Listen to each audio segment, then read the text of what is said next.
Alors bonjour à tout le monde. Tout d'abord, je tiens à remercier la FF10 de me permettre de prendre la parole durant cette journée nationale des 10. Et aujourd'hui, j'aimerais qu'on discute de certaines idées reçues, représentations qu'on peut entendre avoir dans la société concernant la dyslexie et aujourd'hui principalement la dyslexie à l'âge adulte. Alors, il existe de nombreuses idées reçues concernant la dyslexie à l'âge adulte. On peut entendre par exemple que la dyslexie ne concerne que les enfants ou que les personnes dyslexiques sont moins intelligentes que les autres. On entend au quotidien des affirmations sur la dyslexie, parfois très étonnantes, et peut-être davantage quand il s'agit de la dyslexie à l'âge adulte. Alors je vous propose aujourd'hui de discuter à la lumière des résultats de recherche d'une ou deux de ces idées, de ces représentations qu'on peut trouver dans la société sur la dyslexie à l'âge adulte. La première idée reçue dont j'aimerais vous parler est celle selon laquelle la dyslexie ne concerne que les enfants. Alors pour répondre à cette idée, nous allons nous référer à la définition même de la dyslexie. Alors sans entrer dans une définition approfondie de la dyslexie, parce que ça nous prendrait un peu de temps et on n'aurait plus assez de temps pour aborder les idées reçues, on peut dire que la dyslexie se définit par un profil d'apprentissage caractérisé par des difficultés à reconnaître des mots courants de façon exacte ou fluide et par de faibles habiletés de décodage et d'orthographe. C'est ainsi que la dyslexie va empêcher la mise en place d'un système de décodage de l'écrit et de l'identification des mots suffisamment rapide et automatisé pour lire et écrire de manière fluide, et aussi consacrer l'essentiel de ses ressources cognitives à non seulement l'élaboration d'une représentation mentale du contenu sémantique des phrases et du texte, donc en lecture, mais aussi à la construction et structuration des textes en écriture. Alors, si vous voulez avoir une réflexion plus aboutie de la dyslexie, je vous propose cet article dans la revue L'Orthophoniste. C'est un article dans lequel on discute de la définition administrative de la dyslexie en nous basant sur le DSM-5, de sa définition conceptuelle et opérationnelle en nous référant principalement à Michel Habib, ainsi que de la vision clinique de la dyslexie. Vous pouvez également consulter les vidéos des présentations du colloque La dyslexie à l'âge adulte qui a eu lieu en début d'année en janvier 2020. Alors quoi qu'il en soit, la dyslexie est un trouble neurodéveloppemental et donc perdure à l'âge adulte. Ça ne s'arrête pas à l'enfance et on va trouver dans la littérature, notamment la littérature anglo-saxonne, des travaux qui indiquent que les adultes dyslexiques ont différentes plaintes. Les adultes dyslexiques se plaignent de difficultés en lecture. Ils disent lire trop lentement, des difficultés de compréhension de l'écrit, des difficultés de concentration et d'organisation de leur travail et d'emploi du temps. Ils ont également du mal à prendre entièrement les cours en prise de notes. Et puis, ils mentionnent des difficultés en production écrite et pas seulement en orthographe, mais aussi en syntaxe, organisation du texte, en relecture. Et puis pour les apprenants non anglophones, les adultes dyslexiques disent avoir de grosses difficultés à apprendre l'anglais. Les personnes dyslexiques mentionnent également une fatigabilité importante et un manque de temps pour exécuter certaines tâches demandées. Alors ces ressentis sont en grande partie confirmés par des expérimentations en psychologie, neuropsychologie et psycholinguistique. Et selon la littérature internationale, en lecture par exemple, beaucoup de travaux confirment que les personnes dyslexiques ont une lecture plus lente que les adultes appariés et elles ont également une exactitude inférieure à des groupes d'adultes appariés. Les personnes dyslexiques font donc plus d'erreurs de lecture que les groupes d'adultes appariés. Alors, on voit que ces expérimentations sur la lecture confirment les ressentis de difficultés en lecture des adultes dyslexiques et c'est aussi le cas en écriture. Les analyses internationales montrent que les personnes dyslexiques ont une vitesse d'écriture inférieure à des adultes appariés. Elles ont également une exactitude inférieure, c'est-à-dire qu'elles font plus d'erreurs d'orthographe. Les adultes dyslexiques vont éviter les mots complexes, ils vont être en insécurité orthographique, ils vont parfois utiliser un vocabulaire inadapté, ils vont confondre des mots monosyllabiques, omettre des mots dans les phrases. Les analyses montrent aussi des difficultés en grammaire, notamment dans la construction des phrases et du texte, pas seulement donc en orthographe, et un processus de révision moins efficace que les adultes appariés. Le processus de révision, c'est le fait de relire son texte ou le texte de quelqu'un d'autre, et des chercheurs anglo-saxons parlent même d'un déficit dans le mécanisme de détection des erreurs. Alors, au-delà de ces difficultés en lecture et en écriture, le suivi d'adultes dyslexiques révèle un sentiment d'insécurité, un fort sentiment de stress, d'anxiété et de peur, ce qui exacerberait les difficultés, un impact négatif de la dyslexie sur la sphère émotionnelle à l'âge adulte, un fort impact de la dyslexie sur le quotidien. Une étude française montre que seulement 15% d'entre eux estiment avoir totalement compensé leur dyslexie, 8 pas du tout, 77 en partie, et les personnes dyslexiques se reconnaissent des qualités communes comme la persévérance, le sens des responsabilités, l'envie d'aider et une certaine force de caractère. Alors, une autre idée reçue dont j'aimerais parler, c'est l'idée selon laquelle les étudiants dyslexiques n'ont plus de problème de lecture, notamment parce que comme ils arrivent dans le supérieur, ils n'auraient plus de problème de lecture. Alors, on se dit communément que si les personnes dyslexiques ont eu des remédiations durant l'enfance et qu'elles arrivent dans l'enseignement supérieur, alors elles n'ont plus du tout de problème de lecture. Et on sait grâce à la littérature scientifique, on vient de le voir juste avant, que ce n'est pas vrai.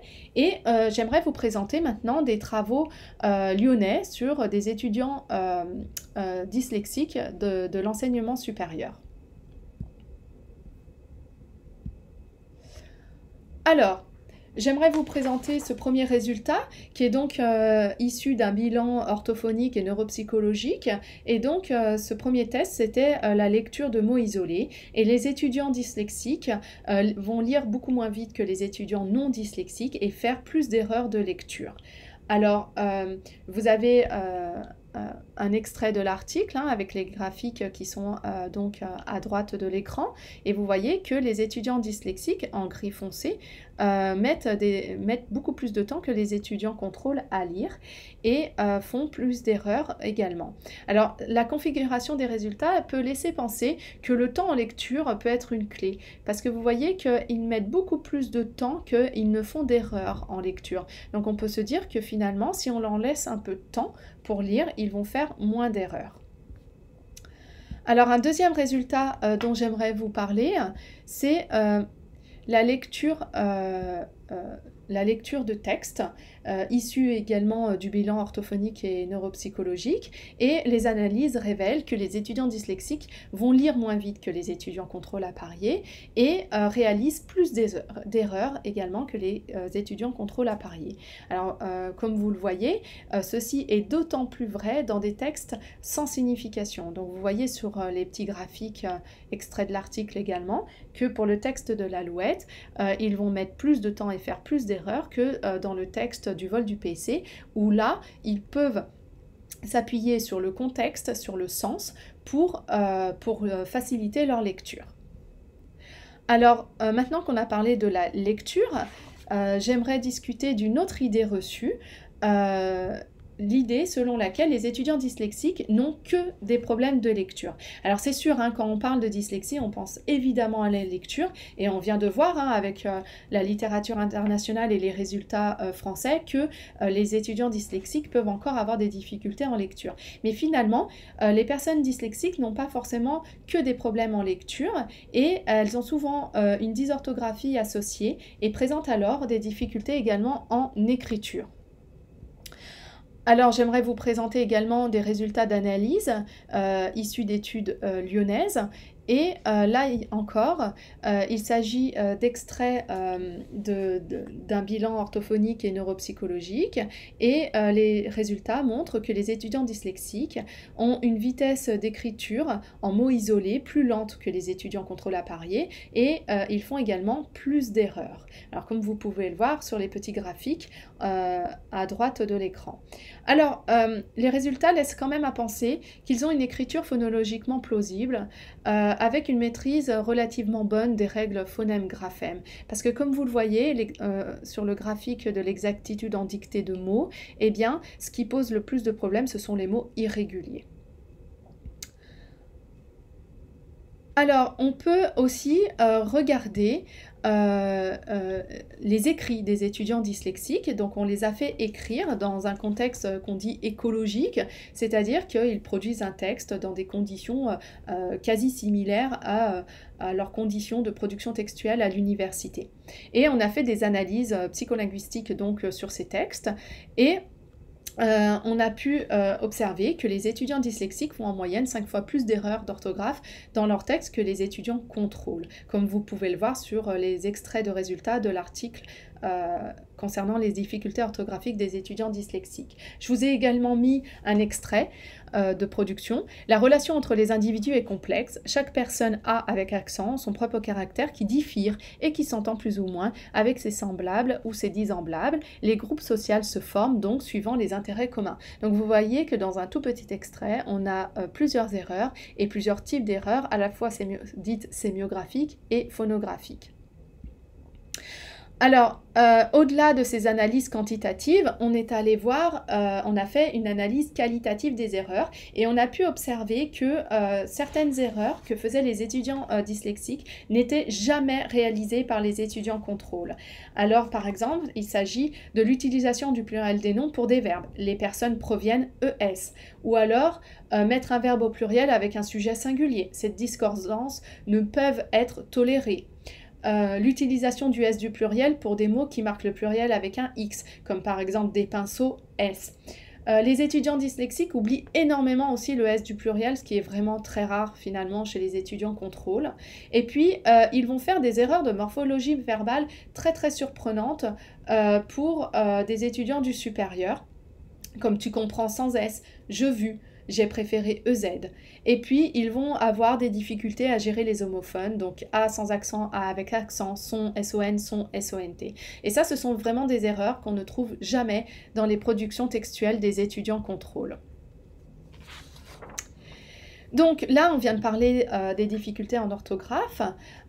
Ils ont des difficultés en orthographe, les analyses le prouvent et confirment les travaux internationaux. Et on peut se poser la question donc de la syntaxe, de la grammaire.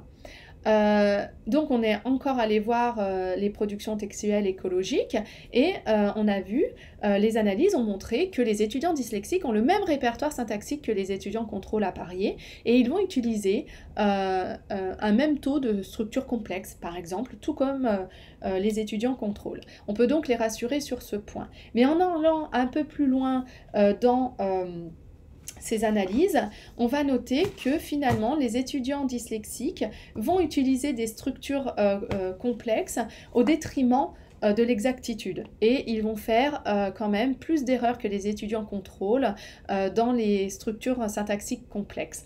Donc je vous ai mis un exemple. Ici c'est un extrait d'une narration d'un étudiant dyslexique et vous allez voir que la structure est complexe mais que du coup, eh bien, la phrase en devient presque grammaticale.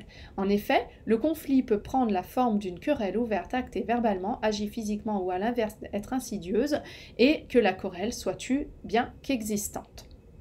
Donc, ils ont le même répertoire syntaxique que les étudiants contrôle, mais finalement, lorsqu'il s'agit d'utiliser des structures syntaxiques complexes, eh bien, ils peuvent avoir des difficultés à les gérer. Alors après l'orthographe, après la syntaxe, on peut parler du mécanisme de révision, le fait de relire son propre texte. Donc on est allé voir ce qui se passait également dans les productions textuelles des étudiants dyslexiques et on a noté, les analyses révèlent que les étudiants dyslexiques révisent tout autant que les étudiants contrôle. Ils font également les mêmes types de révisions, donc préférentiellement des révisions consistant à supprimer, reformuler, insérer des éléments linguistiques, des révisions de courte distance, des révisions plutôt orthographiques. Mais on note également des différences. Alors, tout de même, les étudiants dyslexiques font un peu plus de révision orthographique. Donc vraiment, ils se concentrent sur l'orthographe dans leur texte. Mais finalement, on peut penser qu'ils ont un mécanisme de révision moins efficace. Alors pourquoi? Eh bien parce que les étudiants dyslexiques font 5 fois plus d'erreurs que les étudiants contrôle dans leur texte. Hein. Vous vous rappelez, on en a parlé tout à l'heure, ils font 5 fois plus d'erreurs dans leur texte, donc on aurait pu attendre 5 fois plus de révision. Eh bien non, ils font autant de révision avec beaucoup plus d'erreurs dans leur texte. Et puis, les étudiants dyslexiques se corrigent quand même moins bien. On va voir dans les textes que les étudiants dyslexiques vont pouvoir se tromper dans la correction. Donc des formes incorrectes vont rester des formes incorrectes malgré une révision, et ce, beaucoup plus que les étudiants contrôle. Et puis, ils vont également corriger des formes qui étaient correctes et qui vont devenir incorrectes. Donc ça, on ne le trouve pas dans les productions des étudiants contrôle. Alors, au-delà de ces difficultés orthographiques, syntaxiques et de révision, les étudiants dyslexiques présentent aussi d'autres difficultés. Hein. On a des analyses notamment sur le fonctionnement attentionnel atypique des étudiants dyslexiques. Alors, il n'est pas pathologique, hein, mais il est un petit peu différent des adultes contrôle appariés. Les étudiants dyslexiques aussi ont une grande fatigabilité. Ils ont des difficultés à accumuler plusieurs tâches qui mettent notamment en jeu la lecture et l'écriture. Donc, par exemple, pour les étudiants dyslexiques, suivre un cours, écouter le prof tout en prenant des notes et en lisant le PowerPoint, eh bien ça pose problème. Alors finalement, on peut se dire que ces étudiants dyslexiques, ils ont des difficultés, oui, mais ils sont en situation de réussite scolaire. Alors tout dépend ce qu'on entend évidemment par réussite scolaire, hein, mais ils arrivent dans le supérieur, d'où l'intérêt finalement de se pencher aussi sur les aspects qui conduisent ces étudiants dyslexiques dans le supérieur, quels sont les leviers, quels sont les freins dans leur parcours de vie. C'est pour ça qu'on s'intéresse aussi au parcours de vie des étudiants dyslexiques avec un nouveau projet qui s'appelle Parvidis avec ma collègue Agnès Vitko. Et puis finalement, ok, il y a les études supérieures, il y a le parcours de vie, mais qu'est-ce qui se passe après les études? Eh bien, il y a le monde professionnel et il y a un nouveau projet européen, Dyslexia at Work, dans lequel je suis impliquée, qui travaille sur ces aspects-là, avec notamment 2 personnes de la FF10 qui sont aussi intégrées à ce projet. Alors j'aimerais finir cette présentation avec une dernière idée reçue selon laquelle les aides, les suivis et les aménagements ne sont possibles qu'à l'école primaire, que durant la jeune enfance. Eh bien, finalement, pas du tout. Alors la première idée, la première chose que j'aimerais vraiment... le premier message que j'aimerais faire passer, c'est que le suivi orthophonique des adultes dyslexiques est possible et est bénéfique. Et si vous voulez en savoir plus sur l'intervention orthophonique auprès de l'étudiant dyslexique, je vous conseille l'article de Bruno Saraudet dans la revue L'Orthophoniste. Alors oui, le suivi orthophonique des adultes dyslexiques est différent de celui de l'enfant, mais il est essentiel pour l'individu, mais aussi pour la mise en place d'aménagements dans les établissements d'enseignement supérieur.